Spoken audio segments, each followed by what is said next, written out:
Olá, seja bem-vindo a mais uma revisão da lição dos jovens. Hoje é sexta-feira, dia 18 de julho. E, bom, a gente vai fazer aquele resumo da lição 3 dessa semana, né? O título foi Encontro com Deus. A ideia é, assim, repassar os pontos principais. Essa lição explorou bastante o chamado de Moisés e o que isso revela sobre como Deus interage com a gente. Para começar, vamos recapitular um pouco. A semana focou muito naquele encontro inesperado de Moisés com Deus na sarça ardente, lá em Êxodo 3. Ele estava lá, 40 anos pastoreando ovelhas, né? Um momento tipo comum, que de repente é transformado por essa manifestação divina. O que esse começo já nos diz? Olha, diz muita coisa. Primeiro a iniciativa é de Deus, né? E a questão da santidade. Deus chama Moisés de dentro da sarça, aquele fogo que não queimava, e a primeira coisa que ele diz é: tira as sandálias. Por quê? Porque o lugar é santo. Isso já estabelece, assim, a reverência, a diferença enorme entre Criador e criatura.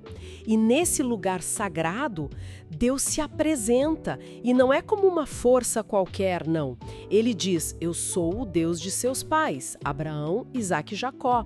Isso reforça a aliança, a história dele com esse povo. Sim, essa conexão com o passado é muito forte. E aí vem a revelação do nome. Eu sou o que sou.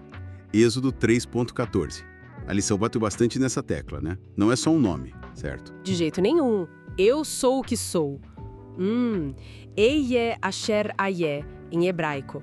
Isso aponta para a autoexistência de Deus. Ele é eterno, soberano, ele não depende de nada para existir, ele é a fonte de tudo. E é interessante como essa identidade está ligada com a missão que ele vai dar. Quer dizer, aquele que é por si mesmo é o único que pode agir e cumprir o que promete. E essa expressão eu sou, a gente vê ecoando séculos depois com Jesus. A lição fez essa ponte lá em João 8,58. Foi bem interessante ver essa ligação da divindade de Cristo com a sarça ardente. Exatamente. Quando Jesus fala, antes que Abraão existisse, eu sou, ele está reivindicando para si essa mesma identidade divina, eterna. É uma afirmação, assim, muito poderosa da natureza dele. E é esse Deus, o eu sou, que então revela o plano para Moisés: libertar o meu povo do Egito. A revelação e a missão vêm juntas, né? Pois é. Mas aí entra um ponto muito humano, eu diria. A hesitação de Moisés. Ele não diz sim na hora. A lição detalha bem as desculpas dele, lá em Êxodo 3:4. Ele fala: mas quem sou eu? E se eles não acreditarem? Eu não sei falar direito. O que essa hesitação toda nos ensina? Ensina muito. Sobre Deus e sobre nós, né? Foram 5 recusas, basicamente. Mas Deus não vê isso como o fim da linha. Pelo contrário, vira uma oportunidade para Deus mostrar sua paciência, sua suficiência.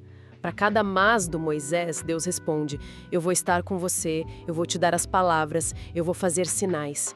E até oferece ajuda prática, né? O Arão, para ser o porta-voz. O ponto-chave aqui não é só a insegurança do Moisés, mas como Deus lida com isso. Com garantia, com provisão e não com irritação.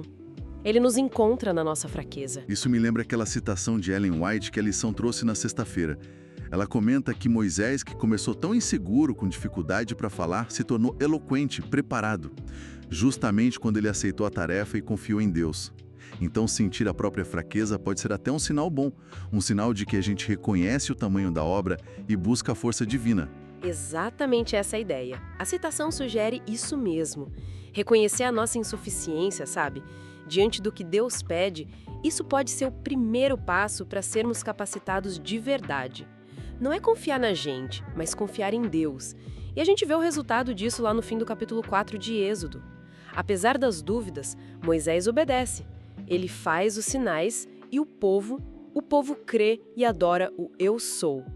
A obediência, mesmo que tenha começado com hesitação, abre o caminho para o poder de Deus e para a fé. É impressionante essa transformação. De pastor hesitante para líder libertador. Ele não superou as limitações sozinho, né? Foi nessa parceria com o Eu Sou. Sim, e isso deixa pra gente uma reflexão importante que vem direto dessa história toda de Moisés. Algo pra gente pensar na nossa vida. Diante daqueles desafios que parecem gigantes, ou quando a gente se sente incapaz, todos nós passamos por isso. Como é que a gente pode hoje reconhecer o chamado de Deus no meio disso tudo? E mais ainda, como cultivar a confiança de que aquele que chama, o Eu Sou, vai nos dar a força, os recursos, tudo o que a gente precisa para cumprir o propósito dele, assim como ele fez com Moisés. Fica essa questão para a gente pensar. Com certeza. Uma ótima reflexão para encerrar a semana. Até amanhã no próximo estudo. Até mais!